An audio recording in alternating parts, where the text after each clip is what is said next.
Good evening and salutations, my GH fans.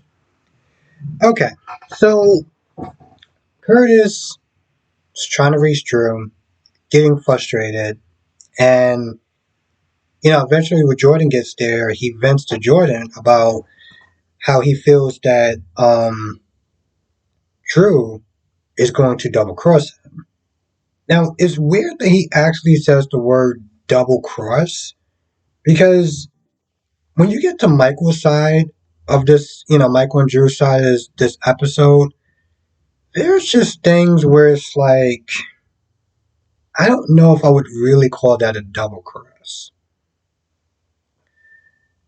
So, and keep in mind that when Drew gets in there and, Drew and Michael start talking and everything, Michael is recording this whole conversation. Now, one of the things that Drew does when he walks in there, he's like, listen, I want to sit there and try to really repair our relationship, and I hope we can get to a good place again. And he's like, well, we got to sit there and lay out all the cards and everything. And he doesn't do that. It's almost like the same scene where Michael was sitting there talking to Willow about how, eventually I want to sit there and try to repair our relationship. And, we have to sit there and put out everything in the open. But you're not telling her everything. And that's the same thing with Drew. Drew is like, he just keeps sitting there talking about the kiss and everything. He's like, yeah, that's pretty much about it, just a kiss. I don't want anything to, really ruin your marriage and stuff. And Michael looks at that like, okay, so you want to talk about how you want to build back trust and you want to build back a relationship, but you are still lying to my face. And on one hand, I get that because that's literally what he's doing. And so, yeah, that's a very scumbag thing to do, but it's also a very hypocritical thing to do in my eyes because I'm like, you're doing the exact same thing to Willow. Yeah, Willow's doing that to you, and she's wrong for that, but you're also doing that to Willow, so you're no better than Willow, and in some ways, you're not really that much better than Drew in that setting, in that part of saying that you want to be honest, but then lying to that person's face, even if it's by a lie of omission. So Drew promises him, he offers him the CEO job. And he's like, listen, Kurt's been doing a great job, but he doesn't have the experience to sit there and really run Aurora, moving into the future like Michael does. Now, Michael said the same thing to Curtis. He's like, hey, listen, no matter what, you're not going to get that position because you don't have the experience. And that's just the bottom line.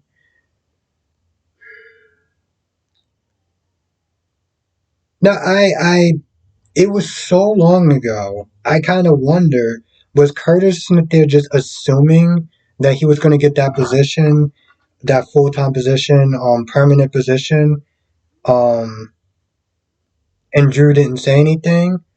Or did Drew lie to him? What Drew did was just straight up foul because he implied it, but he never promised it. And I'm like, how do you do something like that? But then I'm like, well, it's not really that much of a surprise because I mean you're sitting there literally screwing over your family, screwing over your nephew to sit there and try to get with his wife. So something like that is kind of child's play, but it's still pretty messed up though.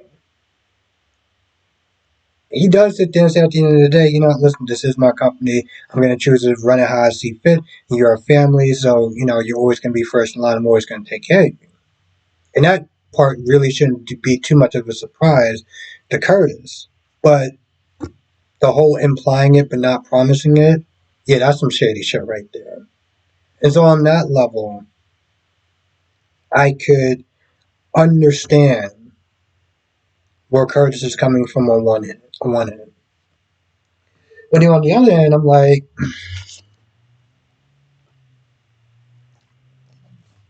until he actually said those words, you just assumed. You start making all these plans about doing this, that, with all sorts of money that you weren't even promised to get. Yeah, he does sit there and say you're going to get a bump in pay, but like, again, you just assume. So part of that, I'm not going to lie, kind of goes on Curtis. Now, Michael does sit there and lets Curtis overhear exactly what Drew said. And so he's like, listen, I got one question for you. Are you going to be in or are you going to be out? Now, most likely he's probably going to sit there and double cross him, but he was happy after Wellness Division. And he knew there was a possibility of him going back down there at some point. So part of me is like, I don't know if he should really be as mad, as he is. Talking about, oh, he's going to double cross you. Well, double crossing me implied that he promised you it. And he literally said those words. So I guess that's what a politician is. Um, so this trial starts, and you got everyone testifying. You got Jill, you got Jocelyn, and you have Trina, right? And Trina's a little kind of worried about testifying because she didn't want to sit there and hurt her friend Ava, especially her looking up after Christina falls and seeing Ava there. But Rick came up and Rick was like, "Hey, listen, did you see Ava push her? Because he was pretty far away." And she was like, "No, I didn't." Like, there you go. So she really had nothing to worry about. But I can sit there and see how that could be a very pressurous situation.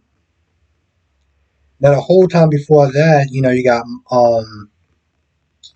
you have Sunny and Alexis, and they're just kind of making sure that she's gonna sit there and stay normal, stay very chill, and not let Rick get to her.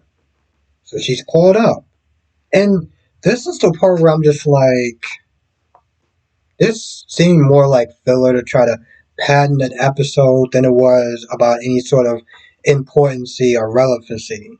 And I understand that, the prosecutor was like, well, this is relevant, but was it really?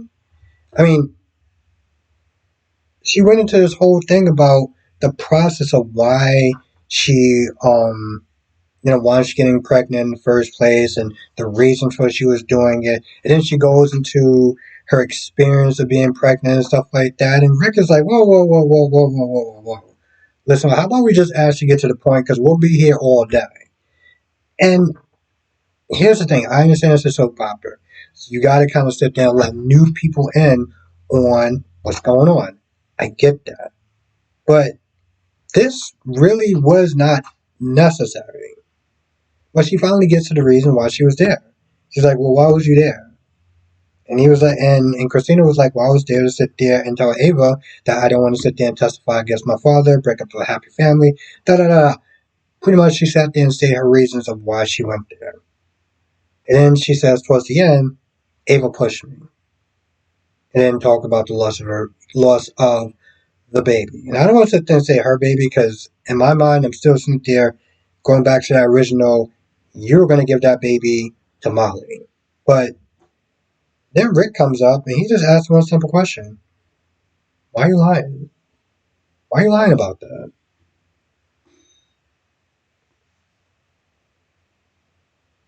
And this is the part where, Ava's not there getting kind of nervous, but I see that Rick is not there building that up. Yeah, okay. You got to the part where you said why you were there. And eventually he's going to sit there and get to Molly and kind of sit there and dig and dive into her character as far as being impulsive. Now, those photos could sit there and tell two different stories. And it really comes down to the way that Rick will spin it. I personally think that Ava's going to sit there and go free. Because at the end of the day, yeah, it was an accident. It can go the other way as well, even if she is. Here's the thing. Even if she, from my perspective, we can clearly tell that was an accident. But accident or not, there's a reason why they call it involuntary manslaughter. So she could still wind up doing a minimum of 5 years and maybe parole after 2 years. Either way, it can always go the other way. It just depends on Rick and just how slick he is. Um, Oh, and then there's Lulu. Okay, so here's the thing about Lulu.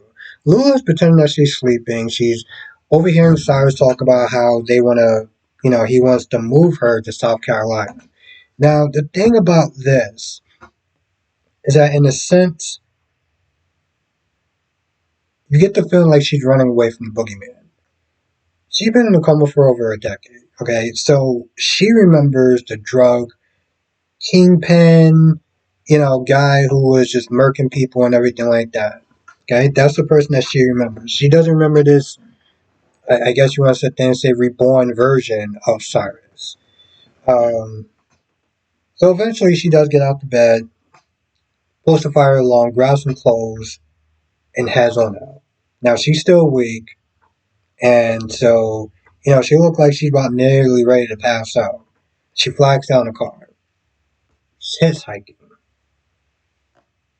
She's a girl out there by herself hitchhiking. You can understand just how bad the situation is. And I get it. She wants to get away from a even worse situation. Hmm. Part of me was like, why didn't she just go to the nurse's station and ask to call her family?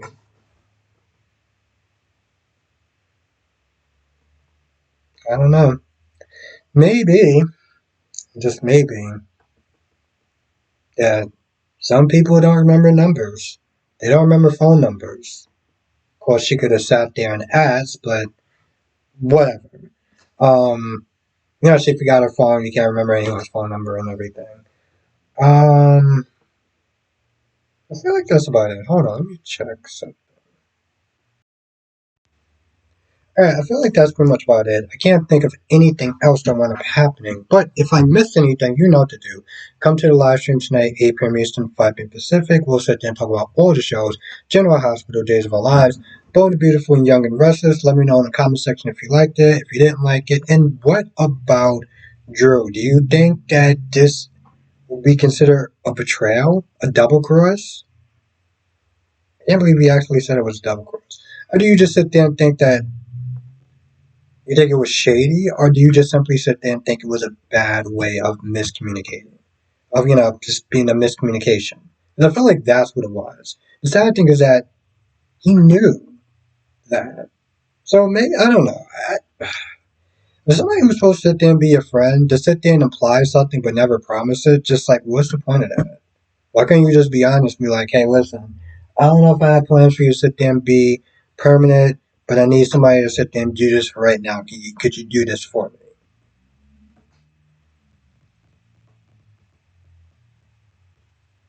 And as sad as it is, he never actually promised it.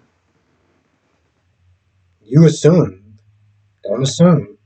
Because at the end of the day, you will look like Booba the Fool. Anyway, that's what I have to say. Let me know in the comment section. I'll see you in the next video.